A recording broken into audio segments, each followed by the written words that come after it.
Season 2, Episode 9 of Red Wings Rant. We do too many podcast shows. I forgot what it's called. All right. Today, we're going to be looking back at Filip Zadina's goal from a year ago against Montreal Canadiens. We're going to take a look at those training camp scrimmages and see who's doing pretty good, including that Mathias Brome.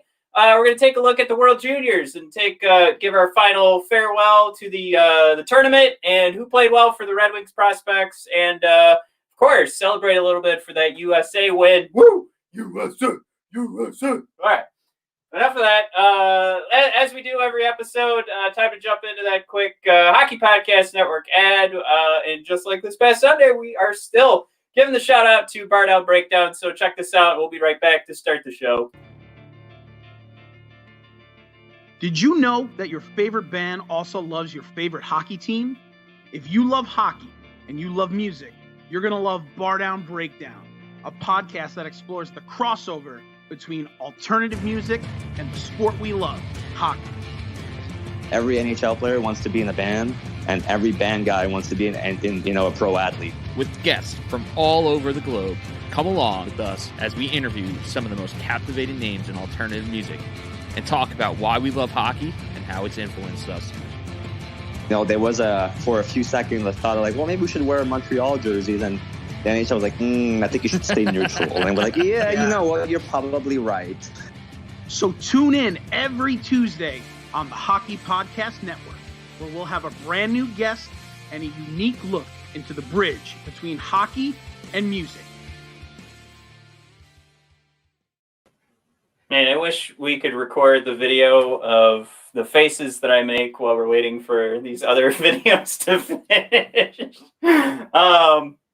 Yeah, not anything mean. Just it's all in good fun. Mike, how are you doing? You just got off the phone with Xfinity, so you're over the moon right now. You're super excited to do this. Let me tell you. Let me tell you something, Daddy. It's hard times over here every time you gotta talk to an Xfinity guy. And you say, how's it going, Daddy? And he goes, hello, who do I have the pleasure of speaking to? And I said, this is Michael. And he's like, hello, thank you for calling Xfinity. And I'm like, come on, Daddy, just ask my name. Slap upside the head. Oh, my God. Man, it's been a hellacious week. I had a day where I worked 11 hours. My cat went to the hospital, and Xfinity to top it off. Somehow, in an 11-hour grind, a kitty cat that won't go poop unless you put magic juice in his mouth. Still, the worst part of the week by far is Xfinity. My God, what are you doing to your cat? What the fuck are you doing to your cat? I've been trying everything to uncork him. Maybe I should just have him do the Xfinity customer calls and he'll get diarrhea. It sounds like you are at the point of anything to say you're shooting magic juice into your cat to get it to poop. You're like, well, medicine. Got everything else. Here we go. Here's the best part about my request for Xfinity assistance. Yeah. I have to connect to the Wi-Fi so I can properly send the message, but I have to connect to their Wi-Fi, which right now is not working. So we'll see if that ever comes to fruition. Mm-hmm. So, man, things are going great. I might request that we begin the final Christmas beer a little bit early today to help celebrate, make me relax. Yeah, it kind of sounds like when I was getting my Dell laptop fixed, and they were like, "All right, so what I need you to do is click this button and tell me what the screen says." And then I go, "Oh, screen's broken." And they go, "Right, but what I need you to do is hit these buttons, and then tell me what the screen says." And I go, "Well, funny thing, it's broken. It says nothing. All right, well, let's try the next thing on troubleshooting. What I need you to do is restart your laptop, go to your desktop, and click on this." "Oh, okay. Funny thing, screen's broken." Mike, if you're ready to cheers it and jump into those beers, I'm totally cool with that. We've got. You look so sad right now. It sounds like you're still dealing with Xfinity. So let's introduce this segment. Mike, this is our final beer of the season. We went through 12 different beers from Rochester Mills. We're missing one on the list here, but and one of them on my list is named Mike, so I'm gonna have to go through your list. But we got the chalky chip pancake stout, the maple stout, peanut butter cup stout, Imperial Java. Today we'll be drinking the Imperial Milkshake Stoutt, just straight up. Triple layer. We had red velvet, English toffee, salted caramel, double chocolate, and like I said, I think there's one missing in there somewheres. So to top it all off, to cap off this journey, Mike, that I don't know if I want to do this next year. I'm thinking about, what is that? The Detroit Cookie Company, or that cinnamon roll company might be fun going forward, because I don't know if especially in the morning, if I want to keep. Oh, Mike's going to take an Xfinity phone call. So let me do this. Oh my God, what a bag of douches. All right, I'm going to crack this sucker open. Mike's going to give me his review, I guess, in a little bit. I'm not going to stop this stream. I'm just going to keep on talking. Look at him. He's smiling away. He's having a good old time. That's the last time I schedule a podcast recording. All right, everybody. As I like to do, let me do my what's that? Barstool Sports impression here. Beer tasting. One sip. Just kidding. Right, back. He's back. What happened? They had a very confusing message where they said, to change your appointment, press 1. And then I was like, hello? What if you want to keep it? If you wish to speak with an agent, press 9. I'm like, what happened to 2 through 8? If you want to keep your appointment, don't do anything and hang up. I'm like, why would you do it like that? Why would you make that the last option, you stupid ass company? God damn. All right, it's genius. Like, they don't have to do any work. All right, so I'll show everybody what Matt's got going on here. Look at that beauty. That, I like to say it every episode, that is a good looking head. Oh yeah, it's a tasty looking head. All right, drinking down that head. Again, Imperial Milkshake Stoutt, just straight up, no special fancy flavors this week. Mike, as you like to point out to everybody, one of the main ingredients of all of these is the cocoa nibs, so I'm getting a lot of cocoa. I gotta say, I'm getting a lot of milk sugars. I'm getting a lot of coffee too. Not like the Java Imperial Stout. I mean, this is straight up like more like a mocha, or with the milkshake, you're gonna get the latte feel because it's milky. Can we get to the scores? Because I'm ready to score this puppy right now. All right. Let me That's how enthusiastic I am about this beer. All right. I think you're just ready to go. You're like, I got wrestling to watch tonight. We're still not talking actual hockey. Mike, what's the drinkability score for you? Matt, this is a 9. Oh, wow. This makes it, Mike, your number 2 ranked beer.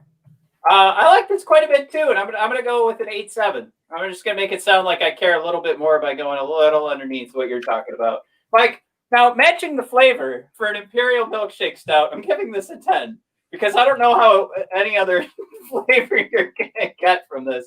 Mike, what are you giving this? The Imperial Milkshake Stoutt, matching the flavor, the name of the beer to what you just consumed. Matt, it is truly a game. However, there's a lot of coffee coming in, and I don't see any coffee on the side of the can, so I'm going to give it actually a 2, because it's... Oh, my God. It tastes great, but I don't see coffee on here, and now I'm like, I guess I'm having a coffee beer. But that's how they're supposed to taste. They're supposed to come in with coffee, cocoa. That's why it was so silly that we did an Imperial Java Stout.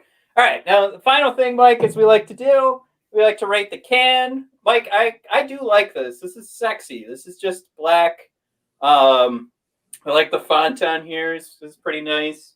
If you guys take a look at that for a quick beat. Anybody listening on the podcast, I mean, it's the Rochester Mills font, except for the Imperial is a little bit styled. But yeah, I just like straight up like the matte finish on a not me. I didn't finish on the can. As much as I like this beer, I did not finish on it. It's MATT. Yeah. Matte glaze? Oh, I thought you said a matinee, like mayonnaise. Oh, mayonnaise. They're all pretty good. like a Krispy Kreme matte glaze and then a mayonnaise. All right, now that everybody's tuned out from throwing up, Yeah. I like that sexy can. So you know what? I'm gonna go high again. I'm gonna give it a 9.2. That's gonna be one of my higher rated cans. Look at that can. My cans are beautiful. Mike, what do you got here? You got a 9 on drinkability, a 2 on the thing that tasted like an Imperial Milkshake Stout. You're giving it a 2. Mike, what do you like about that black can? You know, it is. It's really low key. You know, it's really subtle. Which we like. Yeah, but you know, when I judge that score, what I'm looking for is, does this make me? You know, if you're at Kroger and they have that setup where you can make your own 6-pack, would I've looked at this can and put it into my 6-pack? I gotta say no, man. I'm giving it a 4.7. Holy crap! Oh my god, Mike! I thought this was going to end up being like your favorite beer. I did too. But the way we score these puppies, you know, you gotta razzle dazzle me here, all right? And you can't lie on the side of the can, all right? This is not just a can of cocoa nibs. This is a can of coffee. All right, so I this is probably the furthest on the spectrum I think the two of us have finished. Mike, I'm at a 9.06, making this the highest rated beer from my point of view. Mike, you're giving it a 6.74, just ranking somewhere in the middle. It's just one that you're gonna forget. But for me, this is the best beer that came out of that box. It's a fantastic flavor, but it's not honest, and there's nothing that would have made me buy it on the side of the can. I wouldn't have picked it. On a day like today, nothing could be more appropriate than determining the winner and loser of a beer because of just how we interpret Imperial Milkshake Stout to actually mean. I think some folks know what I'm talking about. If you're in Canada, you might have missed it. Yeah, we had some flakes out in DC. Let me tell you, woo! Look at those winter flakes coming down. Woohoo! Right. I'm going to do it, Mike. I'm going to make that statement. Make no mistake here, folks. They are not only terrorists, that is treason, which are two of the highest, I guess, punishable offenses in the United States. And what used to be the death penalty, let's see, for each and every one of these individuals that showed up. I hope they all get charged for that as well. Mike, as the cult leader that is running everything, I think we all know who I'm talking about. Moving on, Mike. Honestly, I'm going to say I have no problem saying that. I bet the other podcasts are going to touch on it too. It is absolutely treasonous. It is absolutely terrorism. And there's one way that we have been punishing these people. You got to be kidding me if we're just going to sit there and go, they're protesting with AK-47s in the Capitol building. All right. I know people tune in to hear my political takes, but that's if you disagree with it, just know I don't mind if you go away forever because it's fine. It's a peaceful protest, so someone can hold up an upside down Bible outside of a church. Those people should definitely get tear gassed. But if you bring assault rifles up to the Capitol building to try and hold hostage a election, I wouldn't even really do it. Anything on the wrist. You know, you might hurt your wrist, so I don't want that to happen either. I would just let them march right up. Really. So well done once again by those in power. Fantastic job. Wait, what? Your march right out? I might need. What do you mean? I was really trying to lay into the sarcasm. So I did not get any sarcasm. Protesting a upside down Bible outside of a church, no good. AK-47s at the Capitol building to hold up an election. Yeah, leave those people be. Good Lord Almighty, what a nightmare for this nation. Disgusting. All right, I agree with that. Okay, let's talk Red Wings hockey, Mike. On this day, this was just a year ago. This was now we did get our video blocked for too long of a Ken Daniels call on the last episode, so we're gonna shorten it to just a few seconds. Yeah, friend of the show who's never listened. We're gonna test this out. See if we just do a couple of seconds of call and see if we can get away with it. But we can definitely do it live. So if you're watching, enjoy. But we do have some fancy, funky music at the end instead of Ken Daniels' call. So here's Zadina, Mike, a year ago, getting his game-winning goal and an opportunity to show Montreal what they missed, which was huge for him even on draft day to make sure he got that message out. Like, that's fine if you're not going to draft me, but I'm going to put pucks in nets. And that's exactly what he did. Ernie after it again. Ernie steals it. Ernie centers it. Oh, boom.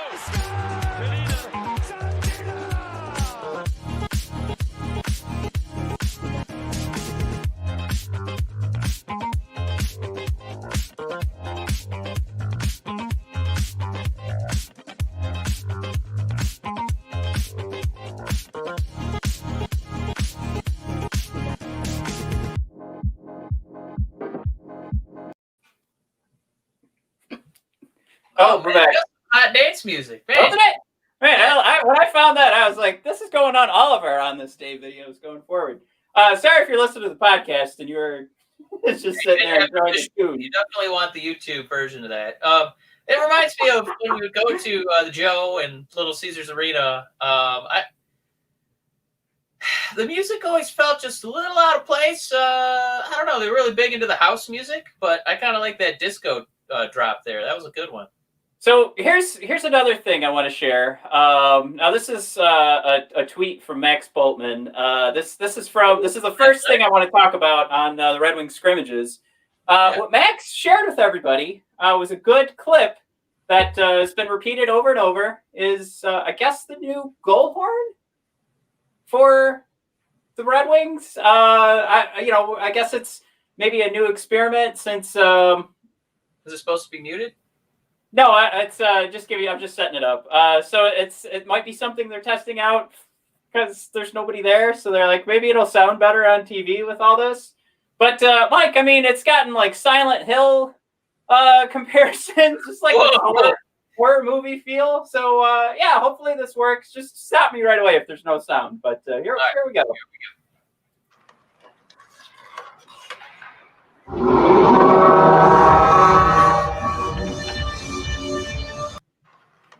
Did you get that?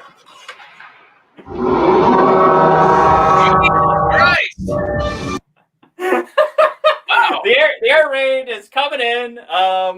Watch your head. Oh my God! Yeah, I think the Red Wings are going to have a really rough home record because they don't want to score. I wouldn't want to hear that horrible sound. I tweeted out that not only did my heart skip a beat, but like my sphincter tightened. Like that scared the shit out of me. It sounds like the earth is opening up. And yeah. No. Jesus Christ. I wish that was something that the players had only heard for the first time that day, and to see them all like duck and cover. Yeah, if I blew out anybody's eardrums on my impression, I apologize. But I think what we should do is actually play that when the other team is like, on a like a shootout. You know, every time they're about to shoot, those shots are going to go errant left and right. That's not very unsettling. Just a nightmarish, guttural, earth-cracking sound, man. I don't know. Is that a draft? Are we settled on that? I don't know. I think we're going to find out as the scrimmages continue. But holy God almighty. Yeah. Maybe we won't find out till January 14th. Or actually, to be completely honest, I have no idea if that game is home or away right now because it doesn't really matter. Yeah, I hope we don't win at home because they usually blare the sound at the end of the game. Yeah, that was scary. Now, Mike, here's the other scary thing that happened. Do we have time for a guest cameo? A guest cameo? Yeah, I want you to set it up. Matt, we're going to bring in special Silent Hill correspondent. If you could set up the sound one more time. Matt, can you set that up for us? Yeah. All right. All right. So while Mike's doing that, we'll do this. I would just want everybody to remember why we're here. That's of course just so that you know that Manscaped is your number one option for your below the belt cleanup. You've only got one option. That's manscaped.com. You can use the Lawnmower 3.0 to get yourself all cleaned up there. Mike and I have been talking about it for literally months, almost an entire year of talking about the Lawnmower 3.0. I see Mike's special guest has arrived. So while I wrap up here, make sure that you do check out the Lawnmower 3.0 and all the great packages they have available, because you can get 20% off and free shipping with promo code THPN. That's right. Promo code THPN is going to get you 20% off and free shipping for the Lawnmower 3.0 and any of those wonderful packages that we've talked about. You get t-shirts, you get that nice comfy underwear, you've got the ball deodorant, you've got everything coming your way, keep you nice and comfy and soft. So check it out, manscaped.com, promo code THPN. That's 20% off and free shipping. And guess what, everybody? Mike's special guest has arrived. That's right. It's Becky. Yay! It's my lady, Becky, special guest. Huge fan of Silent Hill. So we brought her in. She's our special correspondent to let us know if the new Red Wing goal horn definitely sounds like the terrifying sounds of Silent Hill. So we're going to let her hear it first. She's not heard it before. You get to see her reaction. A live reaction. All right. Here we go, everybody. Becky, how are you doing? Hi, good. How are you? I'm doing good. I'm glad to see you. It's been a while. But unfortunately, we're going to run through, since the podcast is recording, we will skip all the pleasantries. All right, here we go.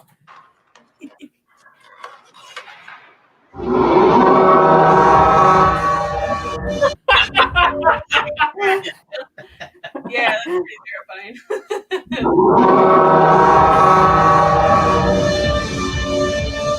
Now, does the dance music soften any of the horror for you, or did you shit a brick like I did?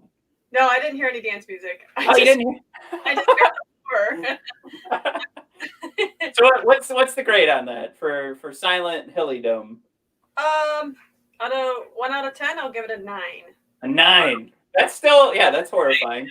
For intimidation. Yeah. Yeah. Okay.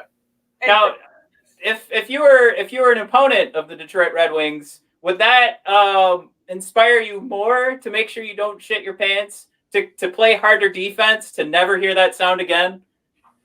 Oh, definitely. Okay. I'm afraid if I didn't, then like Kermit Head would come out and just chop my head off. Exactly. Now, I think that's a good point too. Maybe we should have new mascots for the Detroit Red Wings. It'd make it very interesting for sure. Absolutely. Well, thanks for coming on, Becky. I appreciate it. Thank you for having me. We had to get our Silent Hill correspondent. She's always available to talk Silent Hill and Detroit Red Wings. Whenever those cross paths, we'll be sure to bring Becky back. Oh, I'm sorry, Mike. My TV's remember my laptop's broken, so I can't see. What does your shirt say, Becky? Who's talking to you? Oh, hey man. What does that shirt say? Remember my laptop's broken. I can't read anything. Ew, David.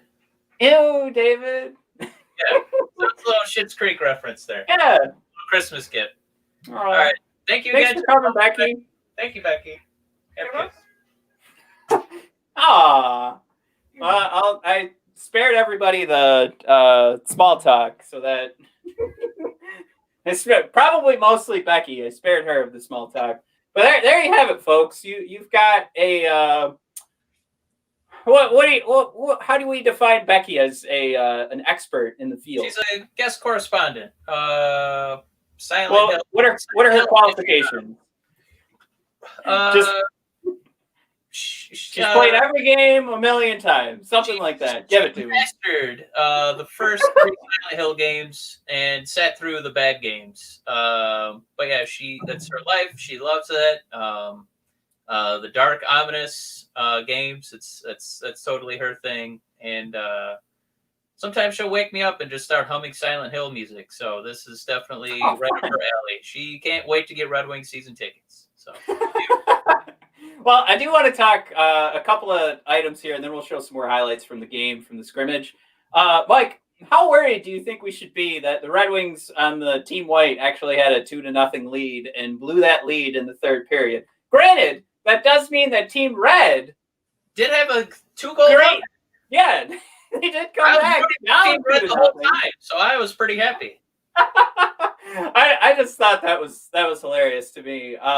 I do think now this is probably up for debate that there was a stronger defensive core on Team White. So it was like forwards on Team Red, defenseman on Team White, which I always think is funny when they define that before the game starts. So if you're a forward on Team White or a defenseman on Team Red, you're like, hey, I come can on. score one. I can score one. Come on. A little something for the effort, huh?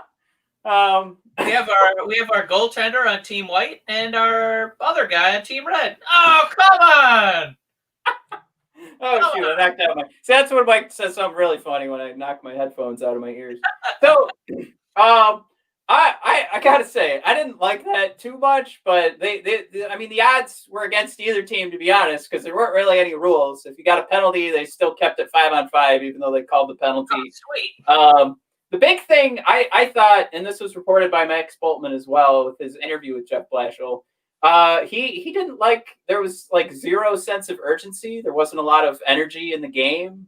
And Jeff cracked off a joke, which this is where I'm not happy with Jeff, but he turned it into a joke by saying, well, I had them go through a long presentation before the game started. So that probably took out their energy. No, come on. Like, get your shit together. If you want these guys to have high energy during the practice or during the scrimmage, I want to see fucking high energy. But also on these guys, I like, you could see it. Like, they were just kind of, it was like an all-star game. They weren't playing physical, which you don't want anybody to get hurt. We did see Turner Elson get hurt, which is pretty nasty on a knee-to-knee. But goddamn, like, something a little bit harder than what we saw, right? Listen, I know we haven't skated since March, but, not really feeling this game. Really, man? Come on. You should be like, woo! Just like going ham up and down the ice. But, maybe we got a team full of Iversons, Allen Iverson. So I don't know. About practice. We ain't talking about the game. We talking about practice against Team White. Ugh. We're not talking about the game. Mike, we're not talking about the game. We're talking about practice. All right. That's enough of that. But I would say that's something to look out for as we move forward. Like, how do you take that statement and turn it into like a podcast topic? Yeah. I want to see more energy in the next game, or like if we're really trying to figure out why to get rid of Jeff Blashill, it's right. Because when that happens, he turns it into a joke in front of the media, like something you might do if you're a bad middle manager who just wants to make sure, like, it's not a big deal, so I'll crack a joke. Like, it shouldn't even be to the point where it is a joke. Like, it shouldn't be the issue that he's bringing up to the media. It should be something he's getting fixed before the game even starts. Like, I need high energy here, guys, or you're all cut. I know that's ridiculous to say, but that's where, when you're analyzing Jeff Blashill, don't just go, well, they didn't win last year. Yeah, nobody would have won last year. But when this kind of thing happens, that's what I don't like. Those are the types of things that you're trying to build, like this case against getting rid of someone, which is the same for any business that you work in. You can't just get fired for one thing. But if you're building a case, these are the things that when you sit Jeff down, you got to go, look, man, I don't want to hear you going to the media saying, I wish these guys came out with more energy. That's something you fix before the scrimmage even starts. You get that shit together yourself. I don't know if it's just, the fans, like we've all watched too many like Bull Durham movies where you're lollygagging to first, you're lollygagging to second, your line changes, you're lollygagging. What does that make them? Lollygaggers. Lollygaggers. Like, I don't know if that's what we want. These are allegedly grown men making millions of dollars to play a stick slap game on ice. Yeah. But I think like as fans, we give them a shorter leash because, all right, the rich, you guys sucked ass for multiple years. Last year, you were historically bad. So throw us a bone if we're going to buy these, white, gray, ugly-ass Red Wing alternate uniforms. Can you give us a reason to do it? Yeah, exactly. Show some hustle in this fake game that doesn't matter and kick White's ass. Come on. Should have been 6-0 Red. I'm going to pull that kick White's ass. All right, another one we want to take a look at here, Mike. Mathias Brome getting the goal here from Luke Glendening. Oh, man, the burps are coming up again. I gotta find this thing. Imperial, more like imburpable. All right. Hey, let's see that highlight, man. Now this was a beaut. I thought. Let's see if I can blow this up here for a second. Hopefully this is when it gets pulled from YouTube. Oh, nice. Did you see that play out in front? That was a beauty. I actually tweeted out, all right, fine, you can give Luke Glendening the C. Like that is such a great play. I mean, it's something you can't ignore, the positioning by Brome for him to get in that position and give Luke Glendening a person to actually throw that puck to. Like that's huge on its own. But I mean, from either side of that net, that is a tremendous play. And it's something for me that when everybody was kind of taking a look, like, what do you grab from a training camp scrimmage? Well, you got to find the guys that are going to make the difference. Like, who's going to make those plays that help you stand out and make the team? Yeah. I think. I mean, after that game, it was Mathias Brome, and I'm cool with that. I think like immediately I start going like, yeah, Filip, fuck out of here, man, Brome in. Like, so I think that's the best part about having such a bad team, is that it's not a struggle for you to go, hey, if Brome's going to score during these training camp scrimmages, I got plenty of people we can take out. We're good. Yeah. It kind of feels like watching that clip, Matt. I was like, oh man, you feel like that guy in the white really wanted his name on the jersey to be like, boom. But then you're like, oh well, I mean, the guy in the red probably doesn't want his name on the jersey, so I kind of get, kind of offsets, because that was some rough defense there. I don't know about that. I will say that is a huge. I'm glad you brought that up, because I did want to say it is a struggle watching these scrimmages and really just seeing a bunch of guys in white jerseys and red jerseys, because even the broadcast is, Jesus, it's Art Regner, which is a horror show, and Ken Kell, who's doing his best and puts out there like, I don't know what the fuck's going on. Like half the game, he's like, I don't know who's scoring. I don't know what's the puck. I can't see them. It doesn't matter. There's no numbers on jerseys. You can pull the camera in as close as you want. I have no idea what's going on. I mean, when we, because of COVID, I know we have a shortened season, but are we doing budget cuts on the stitching on the jerseys? Like, what's going on with that? I mean, that's pretty normal. I don't know. I just wish that with this, this season, and we knew but get them like WWE superstar Kevin Owens. Like, let them have the duct tape, and they can duct tape their own names on the back, or at least some cool nicknames, like Shooter. And I gotta, and this is my fault, but we got to move quicker too. So I want to show you at least the goal of the game as well. Everybody that's watching, this is the Bobby Ryan starter and the Danny DeKeyser finisher here. Ken Cal's calling this the social distancing 101 is what he's calling this goal. So let's blow this up a little bit here. So it'll start over in a second. But man, Mike, what we're seeing is Bobby Ryan starting this off with an Elmer Soderblom impression. Look at that sucker. Boom. I have getting that across the NHL 21, by the way. I still can't get the between the legs.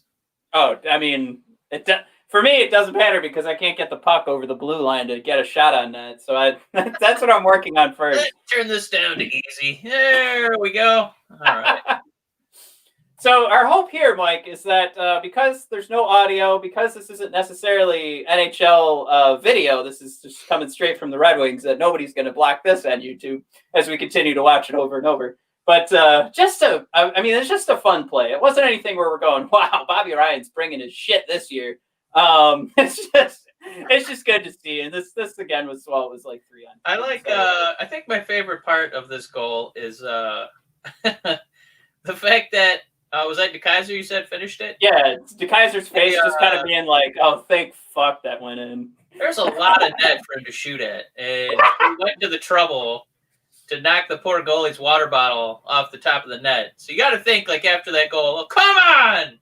I got to refill my water, piece of crap, Like, just the ultimate, just disgrace. Like, bam!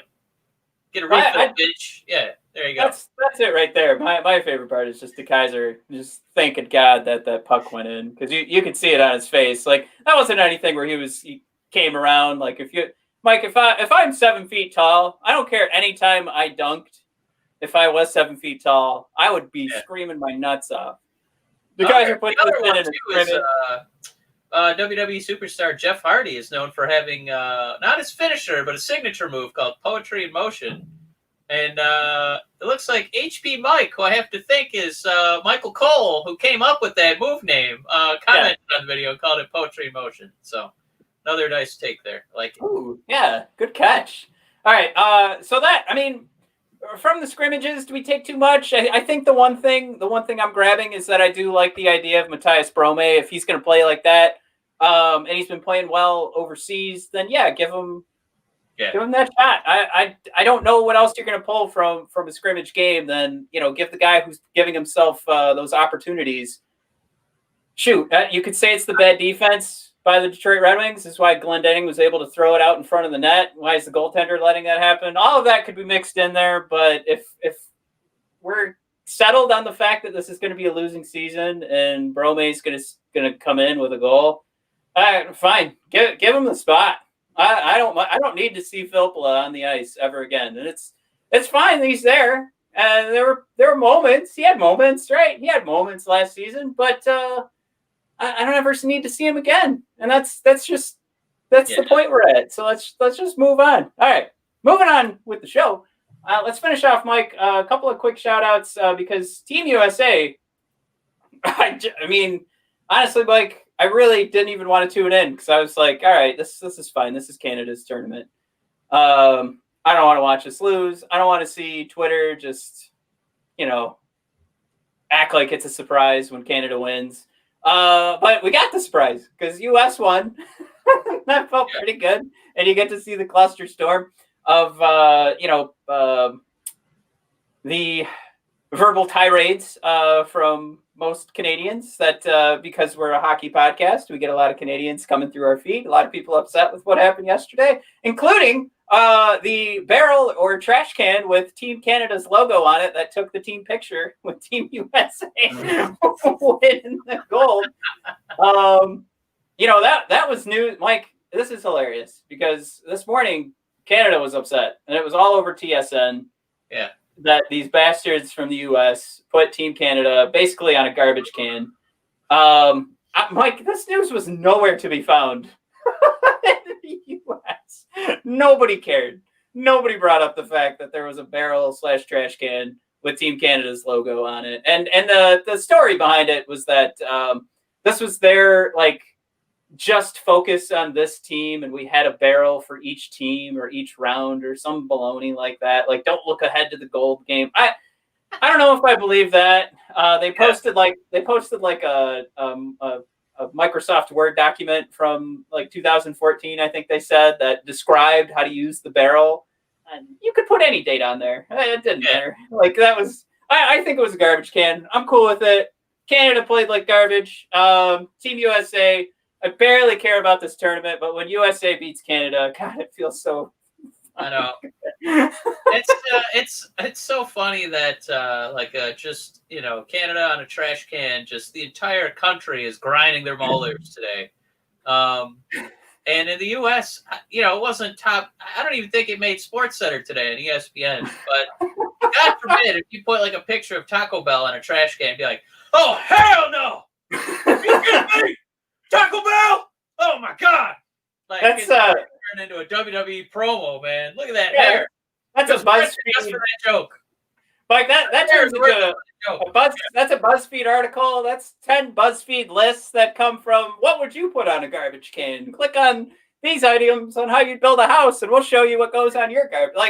That's where Taco Bell ends up. But yeah, it is kind of sad that Canada was all up in arms about it, and the U.S. didn't even recognize that there was a World Junior game yesterday.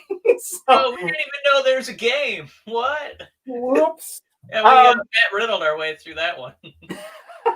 So last couple things here from this. I think I might just have to spout off these numbers because we're running pretty far behind. Yeah, we're running low. We're at 40 minutes, man. I know. All right. So Mitch L. Brown on Twitter, he's at Mitch L. Brown, just posted up there a couple of numbers to take a look at. So you just go to his Twitter to see everything that's going on. Yeah. Top 5 in expected primary points, 5-on-5 only, Lucas Raymond. And number 1 for expected primary points per 60. Boom goes the dynamite. It's Lucas Raymond. That's right.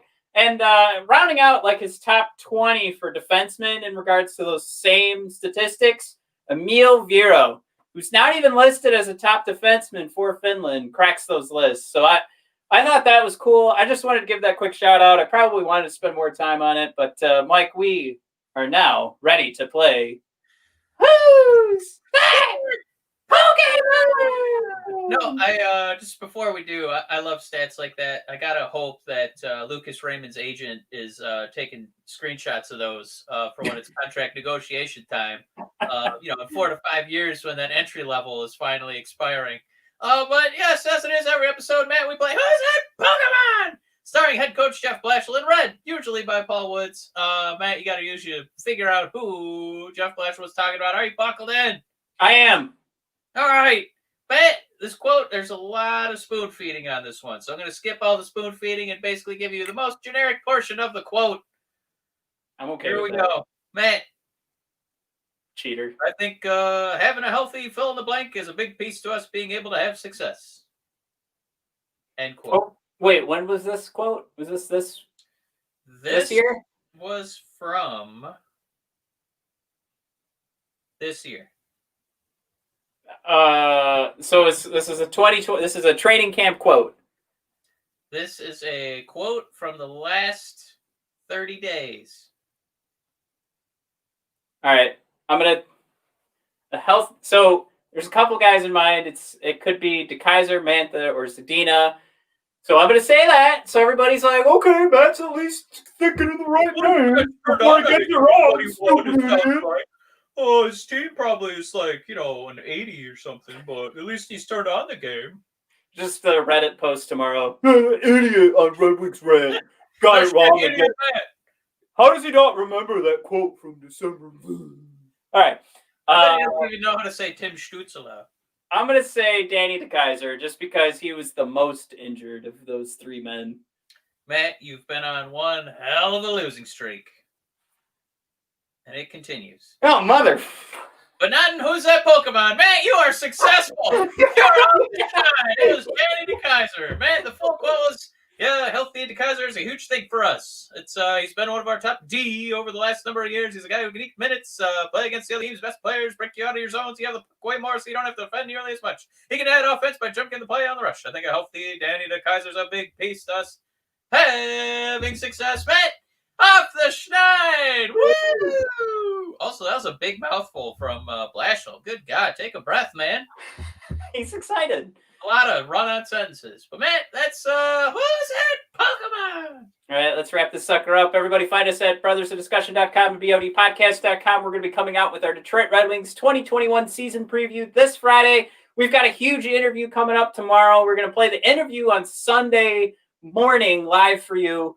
And then the podcast episode will be available on Monday, but you can catch that interview early if you go to bodpodcast.com and brothersofdiscussion.com. Check out who it is. Who could it be? All right. But we also have articles from Jesse. We'll have more coverage from all the previous interviews that have been leading up to the season starting.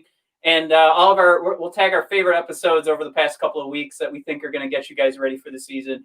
So everything Detroit Red Wings season preview 2021 is going to be at bodpodcast.com. We'll have its own page, so it'll be easy for you to find. You just go there, listen to it. We've got national pundits. We've got local pundits. Everybody's going to be giving their opinion and letting you know how to get ready for this season. So check it out, bodpodcast.com, brothersofdiscussion.com. And follow us on Twitter at bodpodcast, at bodhockey to keep up. And we have the Facebook page, Red Wings Rant, and the Instagram, brothers_of_discussion. So check all that out, everybody, and have a great rest of the week. Jeff Blashill couldn't have said it in more of a run-on sentence himself. Hey, see you on Sunday, buddy. Bye.